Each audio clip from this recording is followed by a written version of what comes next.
Argumento que nos ajuda, né, a pensar um pouco. Pois bem, Mário Quintana tem uma trova especial.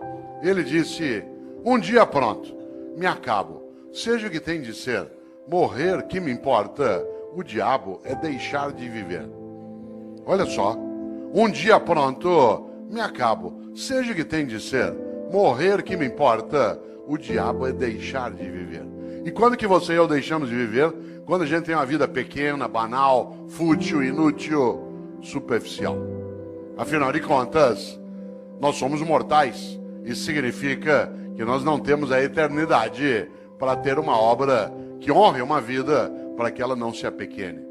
No livro Qual é a Tua Obra, aqui mencionado, que aliás dá título a esta palestra, eu menciono também, né, um autor britânico do século XIX chamado Benjamin Disraeli. Benjamin Disraeli foi, inclusive, o primeiro-ministro da Rainha Vitória.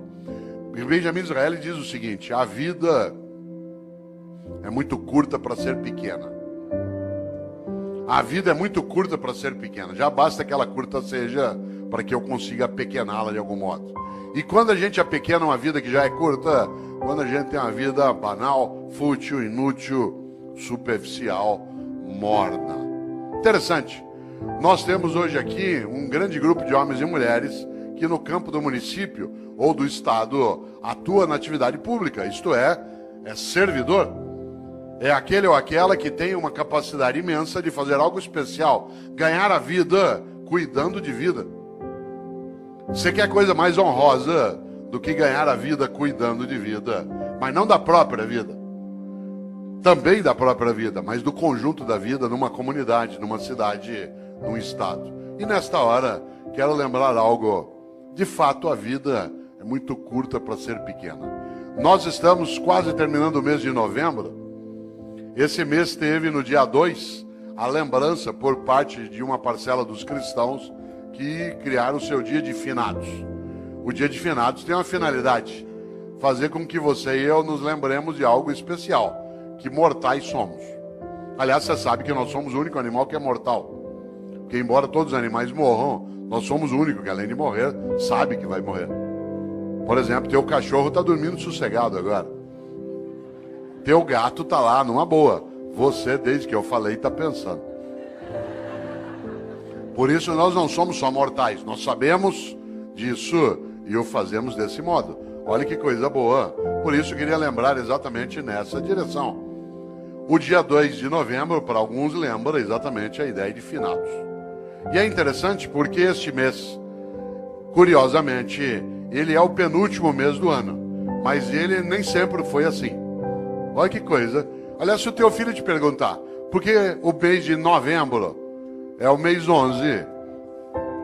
O que o mês de dezembro é o mês 12? O que você vai responder? Talvez você não saiba, mas como lembrou o presidente, eu sei. Em compensação, tem muita coisa que você sabe e eu não sei. Muita coisa que você conhece eu não conheço. Sorte sua e sorte minha. Soubéssemos as mesmas coisas, nós íamos ficar nos repetindo. Ainda bem que você sabe uma coisa, eu sei outra, a gente troca e cresce. Vida é isso. É a capacidade de partilha. Parênteses, dentro do parênteses, partilha. Vida é partilha. Homens e mulheres que não sabem partilhar não têm uma vida que possa ser tão elevada. Afinal de contas, uma vida que tem abundância é aquela em que há partilha. Exemplo, nós nos aproximamos da lembrança do Natal para algumas pessoas. Uma mesa de Natal abundante não é aquela que tem muita comida, é aquela que tem partilha. Às vezes a única coisa que você tem sobre uma mesa de Natal é comida. E muita. E nenhuma partilha. Vida é partilha. Afinal de contas, é só lembrar algo decisivo. Vários de nós aqui, ou aqueles que nos assistem, quando mais jovens, tínhamos menos dinheiro, menos recurso financeiro. A sociedade brasileira era mais pobre do que ela é hoje. Vários dos nossos pais tiveram menos dinheiro do que nós. Vários dos nossos tínhamos menos recurso. O país ele foi elevando nossa capacidade de renda. Claro que ainda longe daquilo que a gente deseja e merece, mas absolutamente superior ao que já tivemos há 40, 50 anos. Portanto, vou contar uma coisa que quem é jovem talvez não imagine. Vários de nós, quando mais jovens, a gente ia almoçar no domingo na casa de um irmão, do pai, da mãe, de um parente, não tinha possibilidade de fazer um almoço se cada um não levasse alguma coisa. E aí vinha um milagre magnífico na vida. Cada um de nós levava um pouquinho. Mas na hora de ir embora, todo mundo levava mais do que tinha trazido. Esse é um milagre maravilhoso. Esse é um milagre da multiplicação. Olha que coisa. Cada um de nós levava só um pouquinho. Um frango, uma maionese, uma lasanha. Mas na hora de ir embora, depois que você juntava e todo mundo comia, sobrava. E cada um levava para casa mais do que tinha levado para o almoço.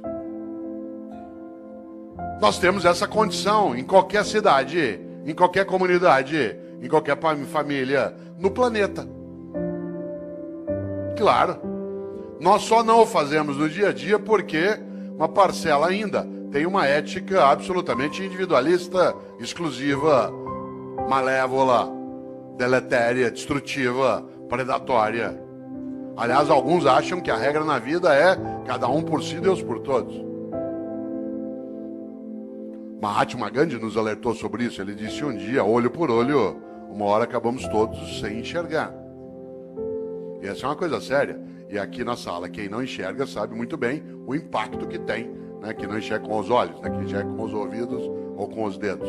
Sabe o impacto que isso tem, né, no nosso cotidiano. Por isso, cautela. A lógica do olho por olho, ela é arriscadíssima.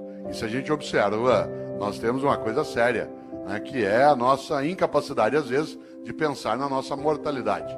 Por isso, volto. Por que o mês de novembro é o mês 11? Por que o mês de setembro é o mês 9?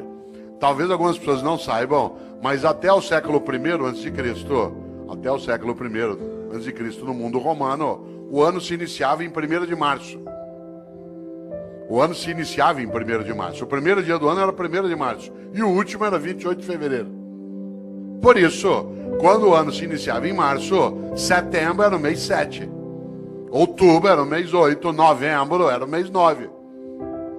Foi Júlio César que alterou o calendário e colocou janeiro e fevereiro no início do ano, produzindo alguns distúrbios.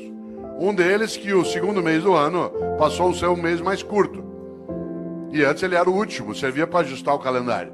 O segundo distúrbio é que parte dos meses o nome perdeu o sentido. Novembro virou o mês 11.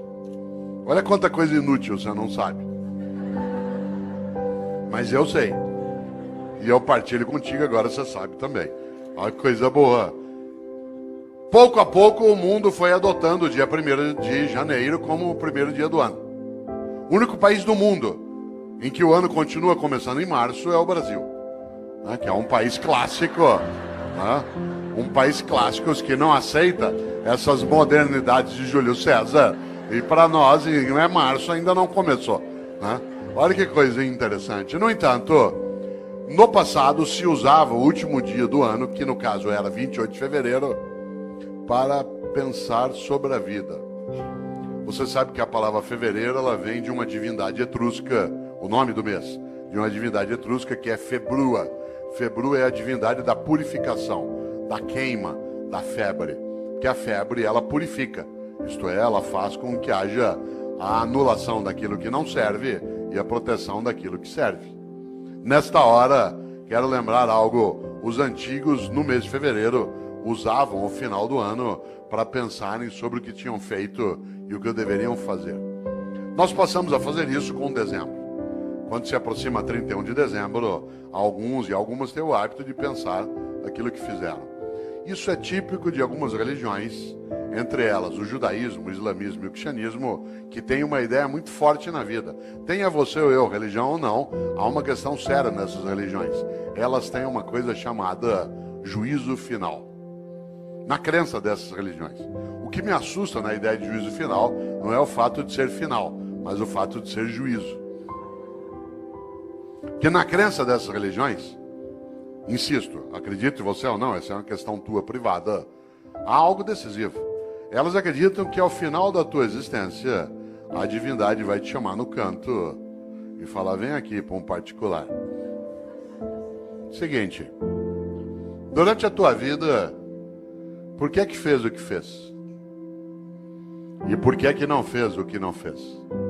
Aliás, por que fez o que fez do modo como fez? E por que é que deixou de fazer o que deveria ter feito? Essa é uma pergunta séria. Algumas pessoas na vida não esperam o dia de juízo final para meditar sobre isso. Vão fazendo durante a própria vida.